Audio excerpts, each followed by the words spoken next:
Your voice, your opinion, your community. Fact TV, free speech protected.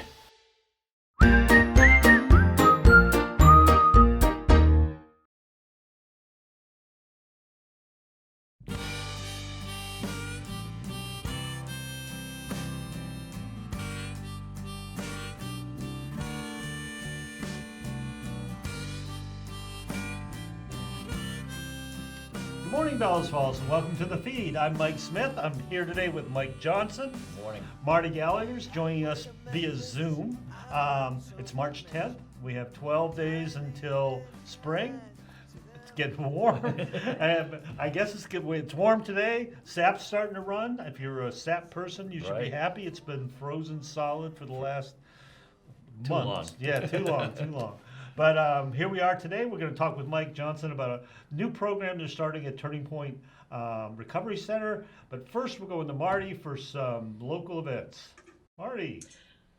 So I just wanted to follow up from last week's guest when we had Deb Wright and Michael Bohosky talking about automated vehicle testing in Bellows Falls.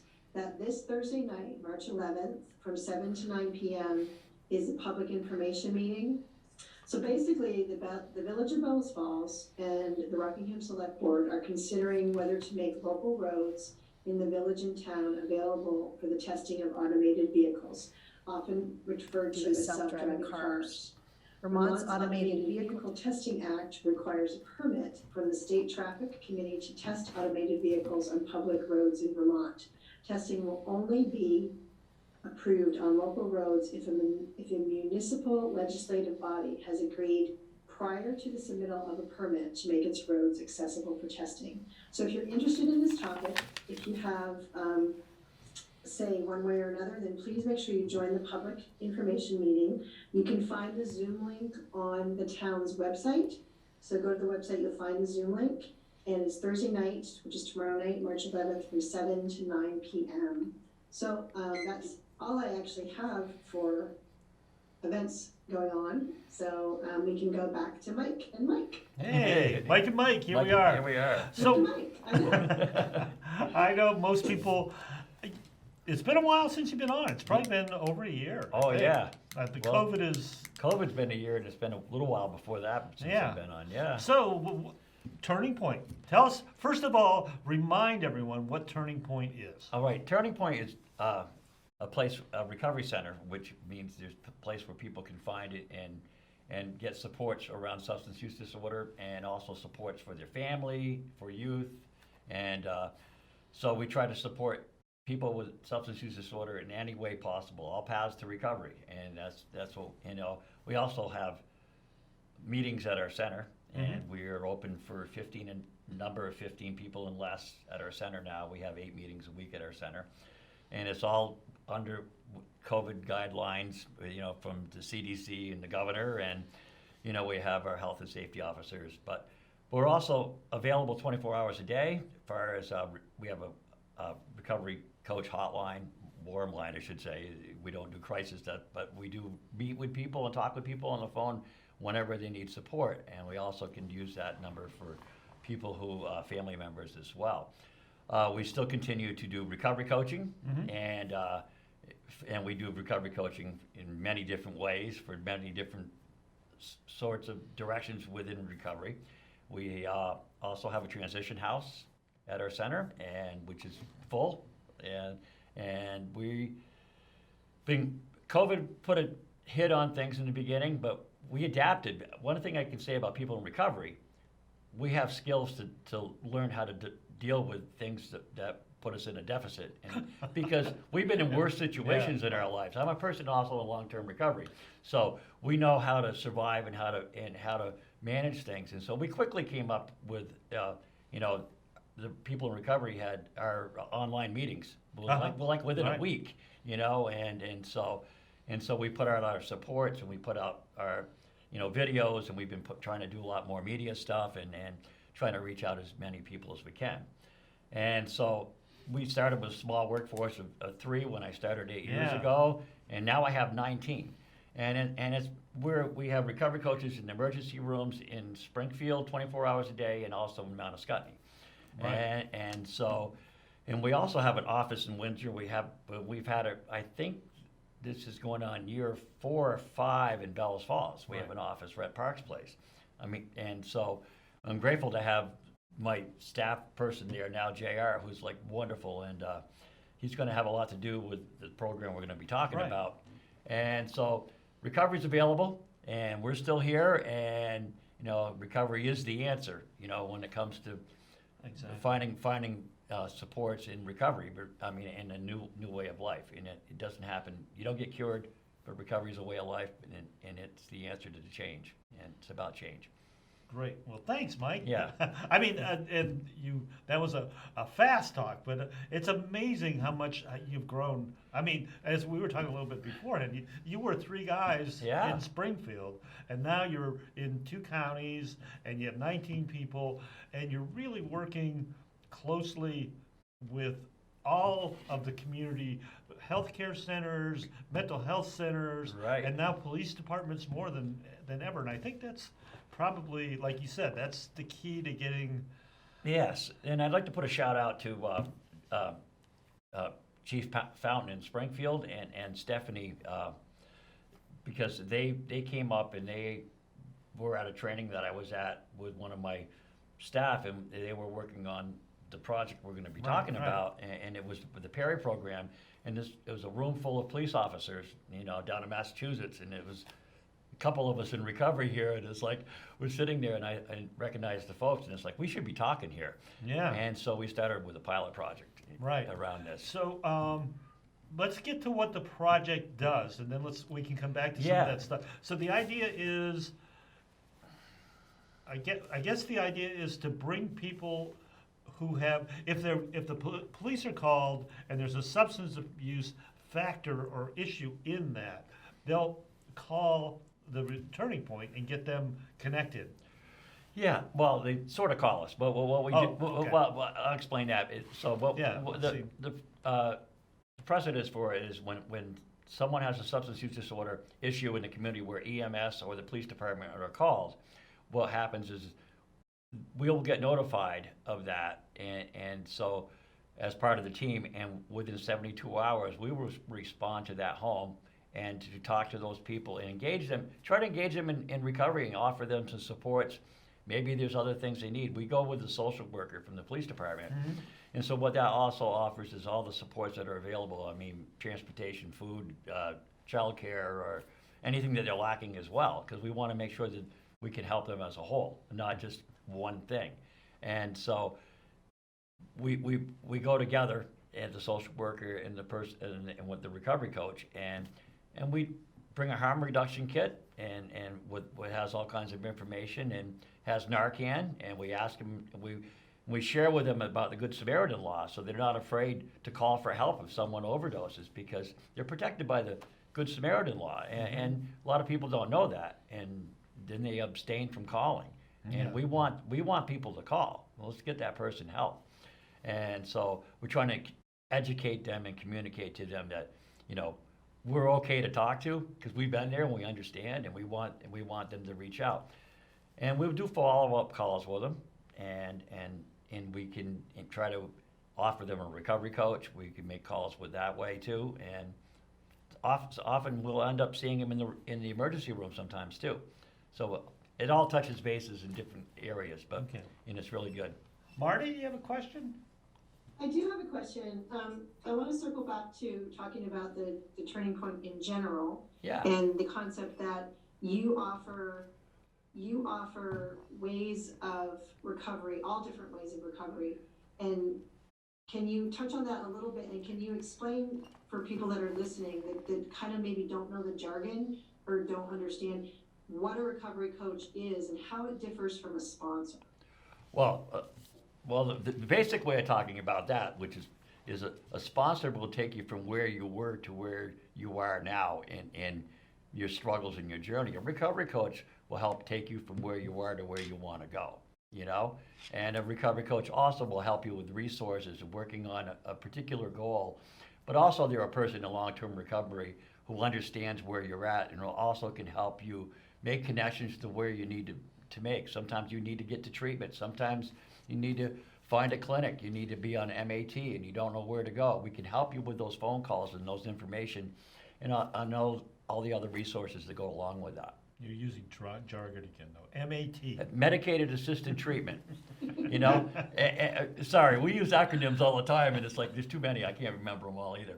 So that's what, but MAT, and that's, people have different opinions on that. I think it's necessary for most people, especially with the opioid addiction, at least to get them to a point where they're able to work on something else, because it takes away the cravings and also can stabilize a person long enough that they can see what they're doing. If once they just stop, it is too many other barriers and needs and physical things that go on. So, but I think it needs to be in conjunction with recovery. That's my feeling personally, and that we all work together to help that person find a way of life.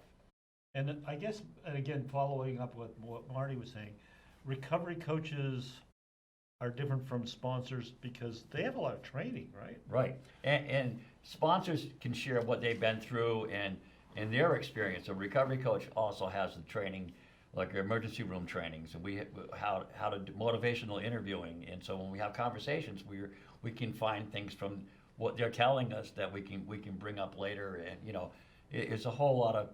We have trainings for working with the elderly and with the youth and God, we got at least one a week that we're doing with our coaches, you know, and that's thanks to Recovery Vermont, which is one of our big supporters and trainers, and also for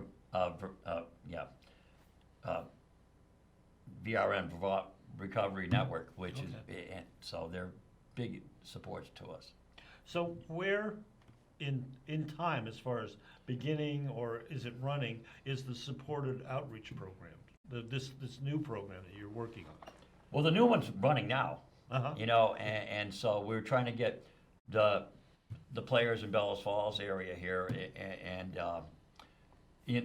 on board all the way. You know, we're trying to get the logistics of the icons and the calls to our coaches and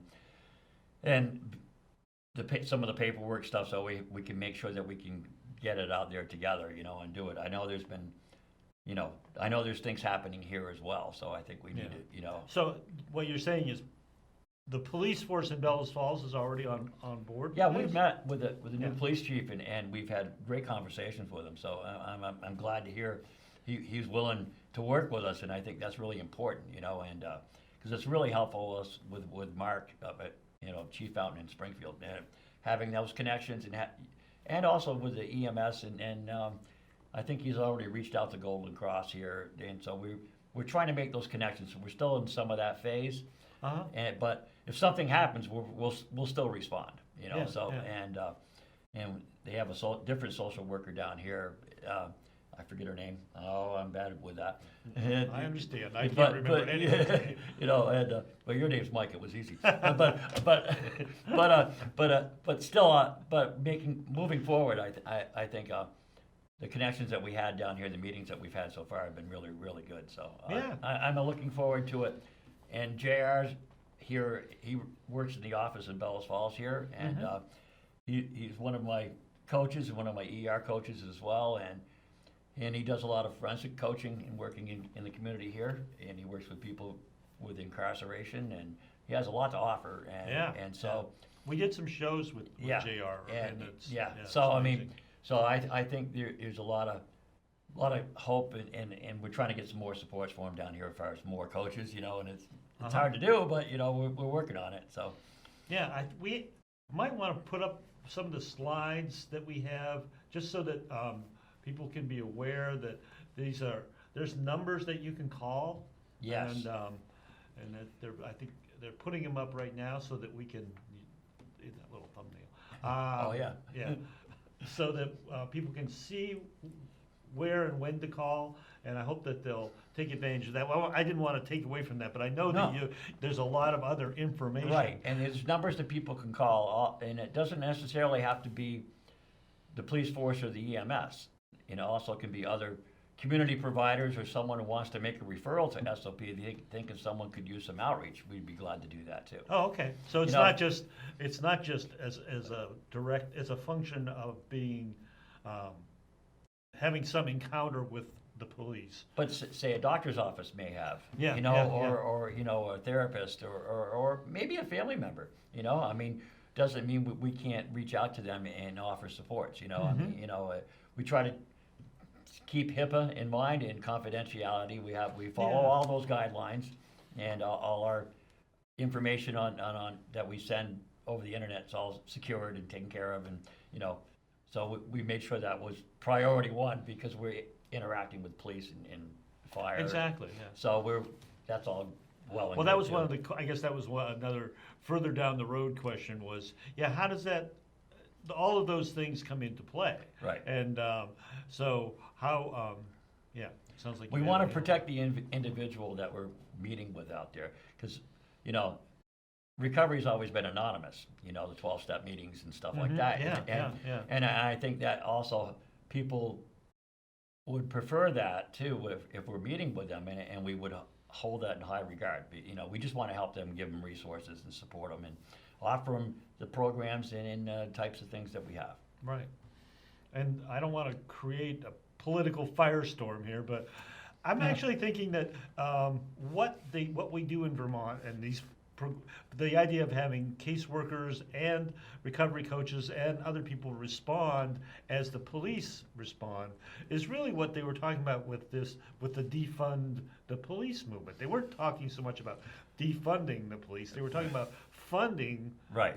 things like what you're doing. And it seems like it's working in Vermont. Well, yeah, I like to say that Vermont, in a lot of ways, has been a step ahead of a lot of people in recovery nationwide, because a couple of conferences I've been to in Florida and stuff, we have transition houses, we have 12 centers in the state, and, you know, and we all work together, and we have, you know, uniform programs and we, you know, and uniform trainings throughout the state. So no Yeah. matter where you go, you're going to get similar kind of treatment, and it's like a lot of people don't have that. They're lucky Yeah. they have meetings. Well, it's you know? obvious, yeah. It's- And I'm grateful that I live here and get to do what I do, you know, and we are, and progressively, I mean, as far as working with the police department, you know, I think it's changing, you know, Right, we're right. changing to the better too, and we were good before, but I think it's even changing more so, you know, Oh, yeah. and you know, their outlook on how they can work with people, we're here to serve the people, so, and they want, you know, someone you can find into recovery is going to be someone who doesn't reoffend, right? That's true. You know, It's gonna and, save- and it's going to say, and so recovery, again, is the answer to changing a lot of things within your community that has a lot of drug problems. So the more that we can get people involved in that, the better off we are. Great. Marty, hey?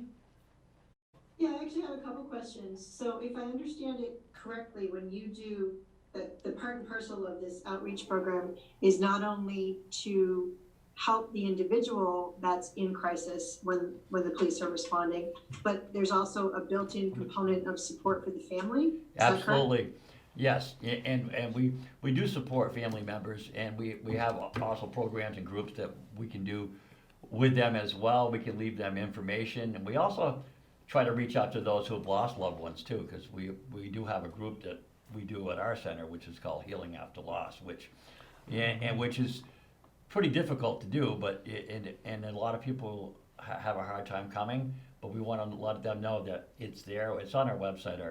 We have a Zoom link right now for that, and but there wasn't anything around, and the social worker for the state police and I were talking, Christine. Oh, yeah. And she says, well, there isn't anything. So I said, well, we'll start one. So her and I started one, you know, and so one of my coaches and myself are doing one now. So, but they need support too, because, you know, so we have that for the family members, and we have some stuff for the youth too. We have a youth program that helps youth who have family members or parents who are using that need support. We have youth recovery coaches now. And so our youth programs was devised and developed by Teza, who was one of my coaches, and it's all over the state right now in different areas. So we're doing trainings with youth to be peer-to-peer supports and also youth leadership. Right. So Because it's not it's not just a person, cross-generational, it's everybody. yeah, it's, And so we're trying to help as many as we can. yeah.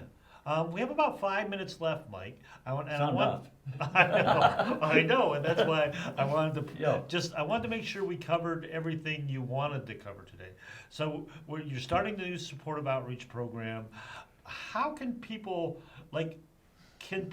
can people help? How can people help? Do you need donations? Do you need volunteers?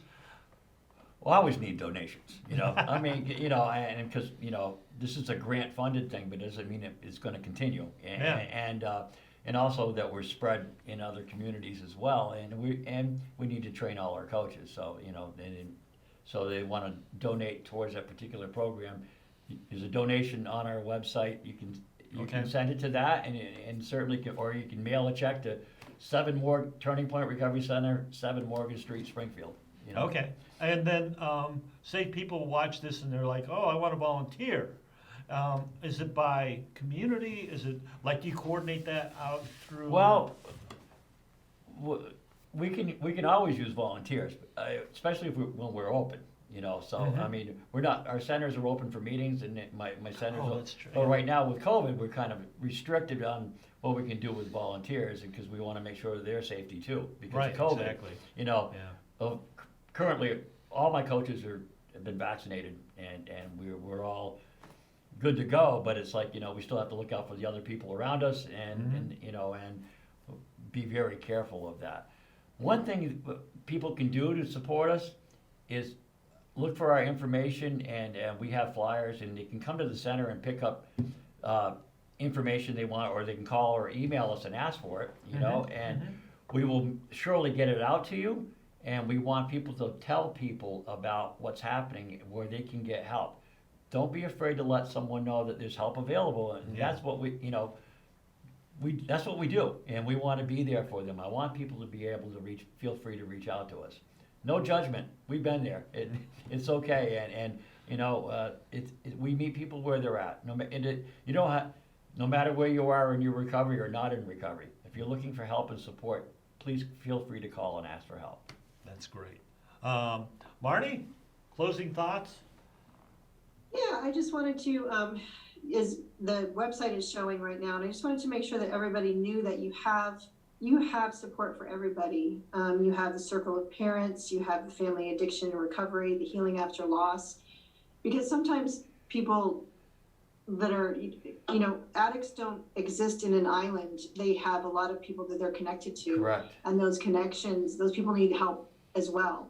And sometimes maybe the addict can't be helped, but the family member can be. And I think it's important to know that, for people to know that you have those options for people too. Yes.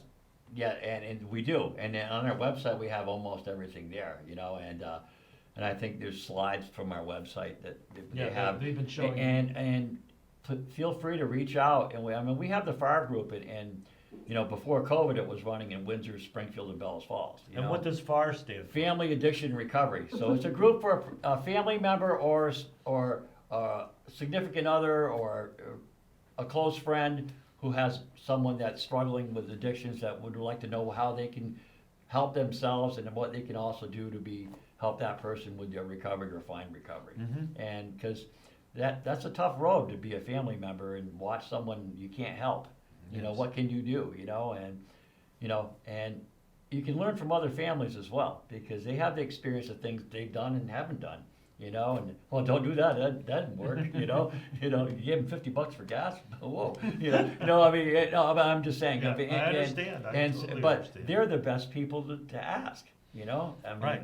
Because they lived. And they can share how that experience and how it went down. So Great. Well, thank you, Michael. yeah, thank you for having me. Yeah, you Good guys to are be going to have to back. come on. I understand you're doing your own program now, too. Yeah, Like a little competition it's for not Mike and Marty. competition.